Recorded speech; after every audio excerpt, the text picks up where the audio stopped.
Kalau bicara tentang keindahan rumah tangga Nabi, luar biasa. Hubungan yang sangat indah antara Nabi dengan istri beliau, termasuk Sayyidah Aisyah. Dalam sebuah kisah, Siti Aisyah radhiyallahu taala anha, Nabi Muhammad itu pandai dalam seni bercinta. Anda sebagai suami harus pandai seni bercinta.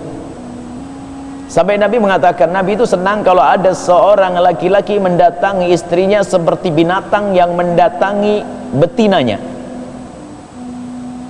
Kalau ada seorang laki-laki ingin punya hajat kepada istrinya, Nabi tidak senang jika ada seorang laki-laki kalau punya hajat kepada istrinya langsung saja, tanpa ada muqaddimah, tanpa ada rasul, tanpa ada muqaddimah. Nabi marah, Nabi mengingatkan.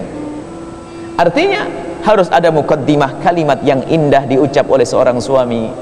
Seperti halnya, wahai suami, engkau ingin melihat istrimu lebih cantik, istrimu pun juga ingin melihat dirimu lebih tampan dikit lah, pakai sisir rambut, pakai minyak wangi, sikat gigi. Kemudian keluarkan kalimat-kalimat yang indah, rayuan, agar bangkit semangat seorang istri untuk berbual, berbincang dengan sang suami. Jangan langsung tutup poin seperti binatang. Nabi tidak senang. Buat suasana indah dulu. Siapkan seorang istri untuk bermesraan, untuk bercumbu, untuk berhubungan suami istri yang indah. Sampai diajarkan sampai seperti itu oleh Rasulullah sallallahu alaihi wasallam. Begitu indahnya Rasulullah dalam seni bercinta, sampai suatu ketika lihat begitu gambaran indahnya. Sayyidina Rasul melihat Sayyidah Aisyah meminum air. Anggap saja ini airnya.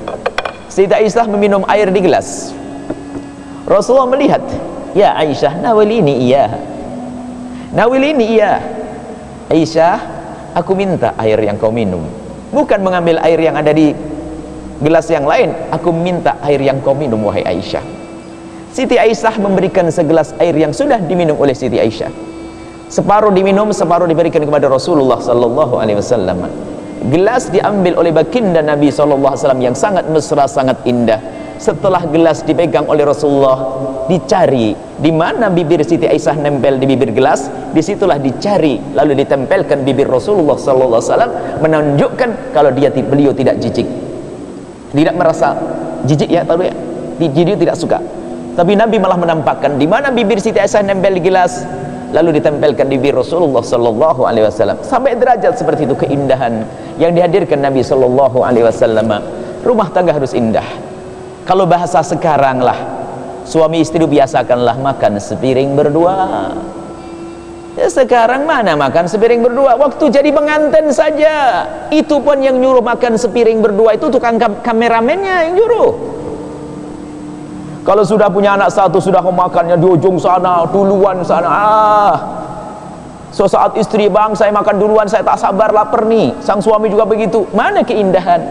Alangkah indahnya jika suatu ketika istri menyuapin sang suami sesaat-sesaat, suami nyuapin istri sesaat-sesaat. Allah, indah. Buatlah keindahan dalam hidup tuh, jangan bikin capek hidup. Suasana rumah tangga yang indah itu rumah tangga yang diidamkan oleh Rasulullah sallallahu alaihi wasallam. Dan ingat, jika dalam sebuah rumah tangga itu kok penuh dengan percekcokan, di dunia sudah seperti di neraka, belum lagi nanti di akhirat.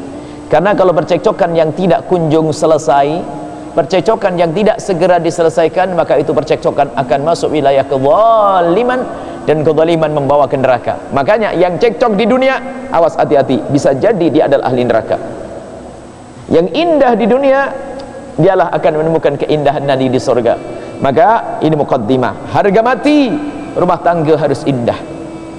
Rumah tangga harus indah, penuh pengabdian, penuh kasih sayang, penuh pengorbanan, penuh pengertian.